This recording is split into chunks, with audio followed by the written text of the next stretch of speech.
के बल पर राहुल गांधी ने और अखिलेश जी ने वीरेंद्र चौधरी को यहाँ चुनाव लड़ने के लिए भेजा। तो ये याद रखिएगा, ये अकेले इनका चुनाव नहीं है, ये अकेले कांग्रेस पार्टी या सपा का चुनाव नहीं है, ये आप सबका चुनाव है, ये आप सबका चुनाव है और आप सबकी जिम्मेदारी है यहाँ पर। क्योंकि विद्यासागर भाई ने ये बात कह दी और मैं एक बात कहती हूँ, 2022 में जब विधानसभा का चुनाव हो रहा था और जब मैं यहाँ पर वीरेंद्र जी के लिए प्रचार कर रही थी, मैंने वीरेंद्र भाई से कहा था आप विधायक बनने जा रहे हैं, ये मुझसे लिख कर ले लीजिए। और आज मैं कहती हूँ आप सांसद बनिएगा और ये लोग और यहाँ की जनता आपको सांसद बनाएगी, ये भी मैं लिख कर पाऊंगा। ये सच है, ये सच है कि महाराजगंज मेरा घर है, ये सच है कि मेरे पिता की कर्मभूमि है, मेरी जन्मभूमि है और बिल्कुल यहाँ से मेरा भी राजनीतिक महत्वाकांक्षा है। लेकिन जब मुझे पार्टी के शीर्ष नेतृत्व ने बोला कि इस बार आप अगर चुनाव ना लड़ें और इस पर आप एक बड़ी जिम्मेदारी केंद्र में निभा रही है, मैं सोशल मीडिया और डिजिटल प्लेटफॉर्म्स की भी हेड हूँ, आप अगर वो करिए, तो मेरे मन में कोई संशय नहीं था फिर चुनाव कौन लड़ेगा।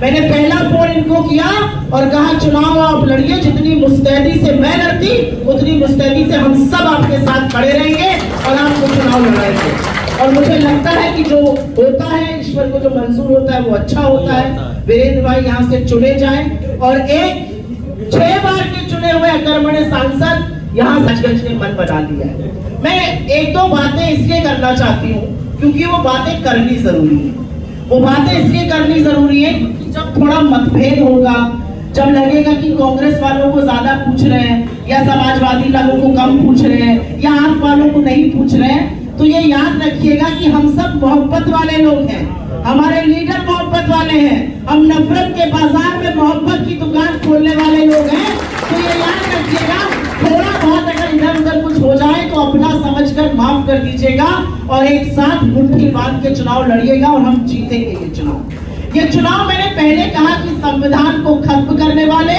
और संविधान को बचाने वाले लोगों के बीच में चुनाव है। जब राहुल गांधी जी मंच पर या जब अखिलेश जी मंच पर या जब कल केजरीवाल जी रिहा होकर बाहर आए, तो ये क्या दिखाता है, ये किस बात का सूचक है? ये सूचक है इस बात का कि कायर तानाशाह बुरी तरह से डर गया है। वो जानता है कि सत्ता डगमगा रही है, वो जानते हैं कि सत्ता जाने वाली है, वो जानते हैं अपने अकर्मण्य सांसदों को इस बार वो बचा नहीं पाएंगे, कोई ना कोई लहर चलाकर हर बार गुमराह नहीं कर पाएंगे। आप 5 किलो राशन की बात करिएगा, युवा आपसे रोजगार पूछेगा।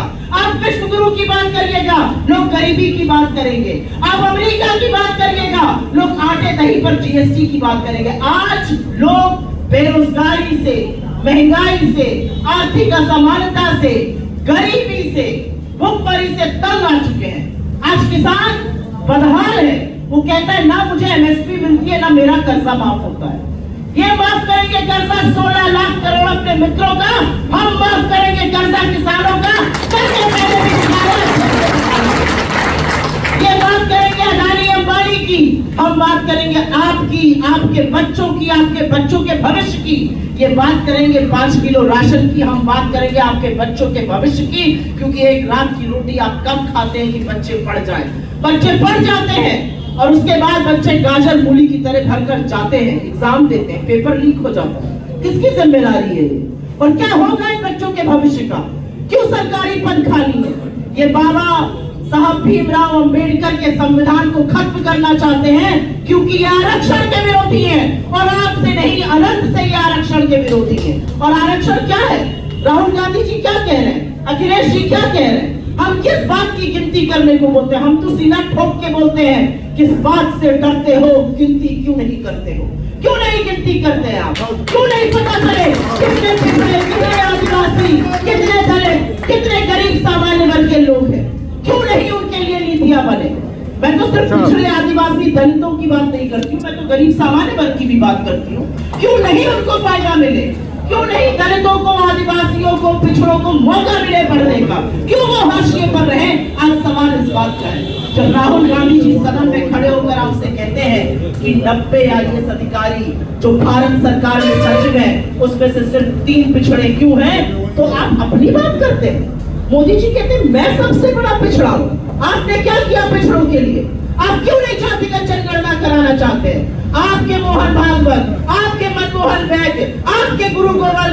सदैव से आरक्षण के विरोधी रहे हैं, और जब आपने 400 पार का नारा दिया तो ये देश समझ गया आप संविधान खत्म करना चाहते हैं, आप आरक्षण मिटाना चाहते हैं, और इसलिए ये देश उठ खड़ा हुआ है। ये देश आपको हरा रहा है, ये जनता आपको हरा रही है, महिलाएं आपको हरा रही है, युवा आपको हरा रहे हैं, किसान आपको हरा रहे हैं, श्रमिक आपको हरा रहे हैं। ये हो रहा है देश। और इसीलिए 10 साल सत्ता में रहने के बाद जिस प्रधानमंत्री को अपना सीना ठोक कर वोट मांगना चाहिए था, वो प्रधानमंत्री पहले चरण में मुगल, मुस्लिम लीग, मटन, मछली, मुर्गा, दूसरे चरण में मंगलसूत्र और भैंस, और तीसरे चरण में आते आते अपनी आंखों की पुतली, अपने जिगर के टुकड़े रानी अंबानी को भी स्वाहा कर दिया, क्योंकि नरेंद्र मोदी जानते हैं कि यह चुनाव वो हार रहे हैं। ये चुनाव में अगर गड़बड़ी नहीं होगी और हम होने नहीं देंगे, नरेंद्र मोदी 150 पार करने के लाले पड़े हैं। असलियत ये है कि जनता समझ चुकी है, जनता जागरूक है, जनता जानती है। हमने आपको 10 साल का मौका दिया, लेकिन आपने नीतियां अमीरों के लिए बनाई।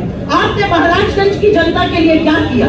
6 बार का चुना हुआ सांसद, राज्य मंत्री, वित्त मंत्रालय में क्या किया महाराजगंज के लिए? कितने बैंक, कितनी शाखाएं यहाँ खुलवाई, कौन सा रोजगार बनाया, कौन से कार्यालय बनाए? रेल तक नहीं लेकर आए। लानत है ऐसा कर्मण्य पर। आप चुनिए वीरेंद्र भाई को, और उनके चुनने में आप समाजवाद को चुनिएगा, आप कांग्रेस को चुनिएगा, आप आम आदमी पार्टी को चुनिएगा, आप कम्युनिस्ट को चुनिएगा, क्योंकि ऐसे लोगों का चुनकर सदन में जाना जरूरी है जो आपकी आवाज बने। और इसीलिए जरूरी है कि आप जैसे कर्मठ कार्यकर्ता जागरूक हो जाइए, एकजुट हो जाइए, सारे आपसी मतभेद भुला दीजिए, एक साथ खड़े हो जाइए।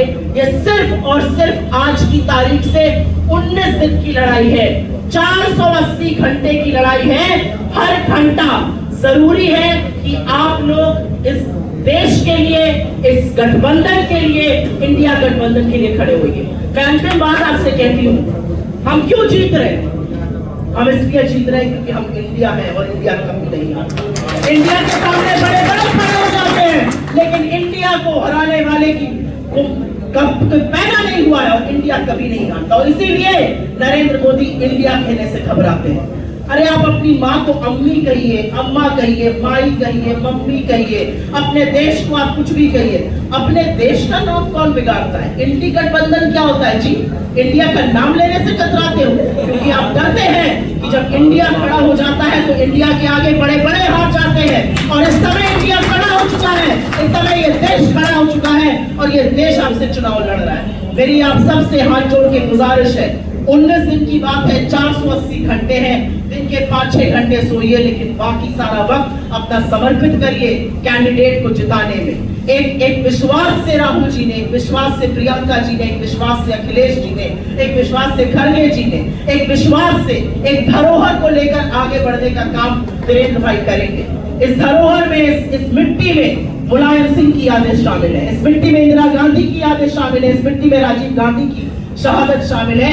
इस मिट्टी को हिंदुस्तान कहते हैं, और हिंदुस्तान को अगर जीवित रखना है तो संविधान को जीवित रखना है। इस हिंदुस्तान के लिए जरूरी है कि आप सब एकजुट होइए।